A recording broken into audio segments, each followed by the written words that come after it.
श्री शनिवार व्रत कथा। एक समय में स्वर्गलोक में सबसे बड़ा कौन के प्रश्न पर 9 ग्रहों में वाद विवाद हो गया।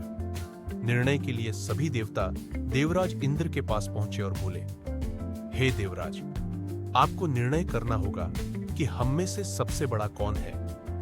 देवताओं का प्रश्न सुन इंद्र उलझन में पड़ गए। फिर उन्होंने सभी को पृथ्वीलोक में राजा विक्रमादित्य के पास चलने का सुझाव दिया। सभी ग्रहभूलोक राजा विक्रमादित्य के दरबार में पहुंचे। जब ग्रहों ने अपना प्रश्न राजा विक्रमादित्य से पूछा तो वह भी कुछ देर के लिए परेशान हो उठे, क्योंकि सभी ग्रह अपनी अपनी शक्तियों के कारण महान थे।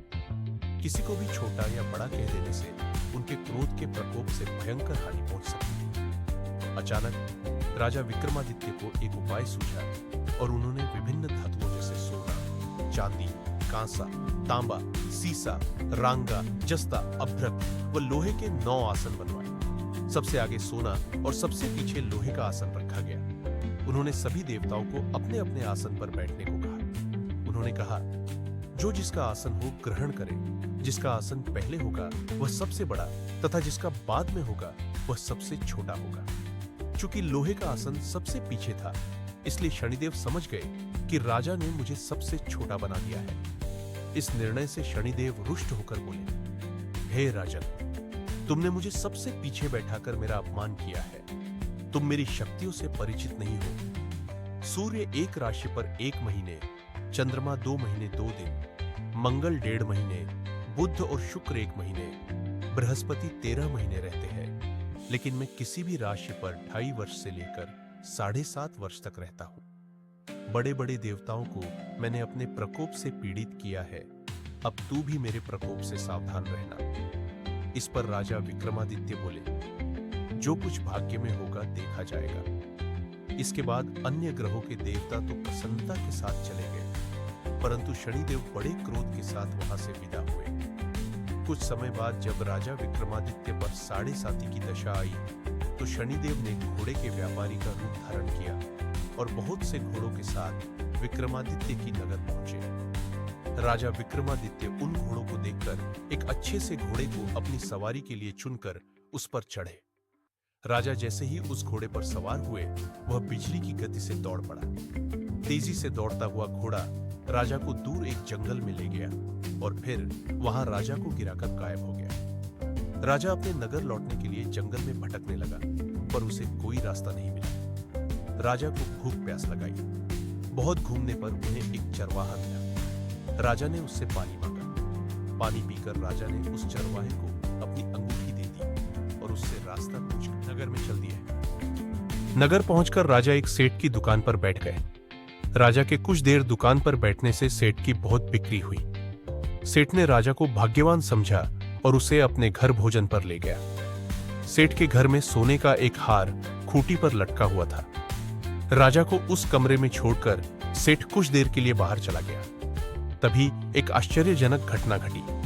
राजा के देखते देखते खूंटी सोने के उस हार को निगल गई। सेठ ने जब हार गायब देखा तो उसने चोरी का संदेह राजा पर किया और अपने नौकरों से कहा कि इस परदेशी को रस्सियों से बांधकर नगर के राजा के पास ले चलो।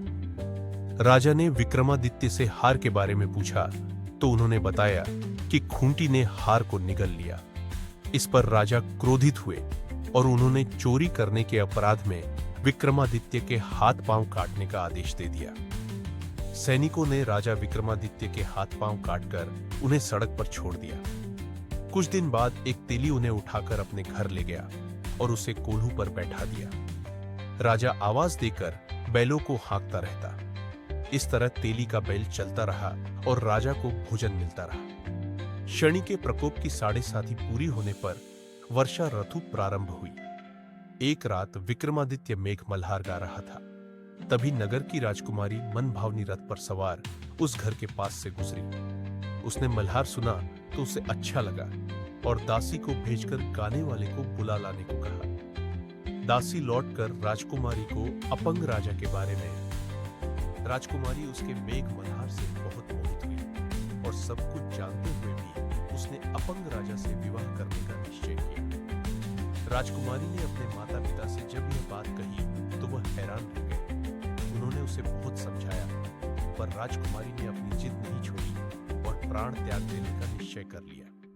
आखिरकार राजा रानी को विवश होकर अपंग विक्रमादित्य से राजकुमारी का विवाह करना पड़ा। विवाह के बाद राजा विक्रमादित्य और राजकुमारी तेली के घर में रहने लगे। उसी रात स्वप्न में शनिदेव ने राजा से कहा, राजा, तुमने मेरा प्रकोप देख लिया, मैंने तुम्हें अपने अपमान का दंड दिया है। राजा ने शनिदेव से क्षमा करने को कहा और प्रार्थना की, हे शनिदेव, आपने जितना दुख मुझे दिया है अन्य किसी को न देना। शनिदेव ने कहा, राजन, मैं तुम्हारी प्रार्थना स्वीकार करता हूं। जो कोई स्त्री पुरुष मेरी पूजा करेगा, कथा सुनेगा, जो नित्य ही मेरा ध्यान करेगा, चींटियों को आटा खिलाएगा, वह सभी प्रकार के कष्टों से मुक्त होता रहेगा तथा उसके सब मनोरथ पूर्ण होंगे। यह कहकर शनिदेव अंतर्ध्यान हो गए। राजकुमारी ने अपने माता पिता से जब यह बात कही तो वह हैरान रह गए।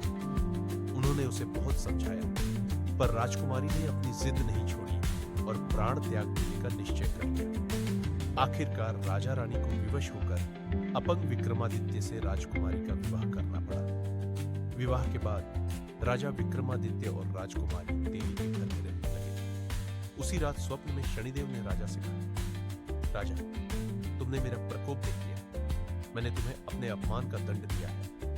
राजा ने शनिदेव से क्षमा करने को कहा और प्रार्थना की, हे शनिदेव, आपने जितना धूप मुझे दिया है अन्य किसी को न देना। शनिदेव ने कहा, राजन, मैं तुम्हारी प्रार्थना स्वीकार करता हूं। जो कोई स्त्री पुरुष मेरी पूजा करेगा, कथा सुनेगा, जो नित्य ही मेरा ध्यान करेगा, चींटियों को आटा खिलाएगा, वह सभी प्रकार के कष्टों से मुक्त होता रहेगा तथा उसके सब मनोरथ पूर्ण होंगे। यह कहकर शनिदेव अंतर्ध्यान हो गए। प्रातःकाल राजा विक्रमादित्य की नींद खुली तो अपने हाथ पांव देखकर राजा को बहुत खुशी हुई। उन्होंने मन ही मन शनिदेव को प्रणाम किया। राजकुमारी भी राजा के हाथ पांव सलामत देखकर आश्चर्य में डूब गई। तब राजा विक्रमादित्य ने अपना परिचय देते हुए शनिदेव के प्रकोप की सारी कहानी सुनाई। इधर सेठ को जब इस बात का पता चला तो दौड़ता हुआ आया और राजा विक्रमादित्य के चरणों में गिरकर क्षमा मांगने लगा। राजा विक्रमादित्य ने उसे क्षमा कर दिया, क्योंकि वह जानते थे कि यह सब तो शनिदेव के प्रकोप के कारण हुआ था। सेठ राजा विक्रमादित्य को पुनः को अपने घर ले गया और उसे भोजन कराया। भोजन करते समय वहां एक आश्चर्य घटना घटी। सबके देखते देखते उस खूंटी में हार उगल दी। सेठ ने अपनी बेटी का विवाह भी राजा के साथ कर दिया और बहुत से स्वर्ण आभूषण, धन आदि देकर राजा को विदा किया। राजा विक्रमादित्य राजकुमारी मन भावनी और सेठ की बेटी के साथ अपने नगर वापस पहुंचे तो नगरवासी हर्ष के साथ उनका स्वागत किया। अगले दिन राजा विक्रमादित्य ने पूरे राज्य में घोषणा कराई कि शनिदेव सब ग्रहों में सर्वश्रेष्ठ है। प्रत्येक स्त्री पुरुष शनिवार को उनका व्रत करे और व्रत कथा अवश्य सुने। राजा विक्रमादित्य की घोषणा से शनिदेव बहुत प्रसन्न हुए। शनिवार का व्रत करने और व्रत कथा सुनने से शनिदेव की अनुकंपा बनी रहती है और जातक के सभी दुख दूर होते हैं।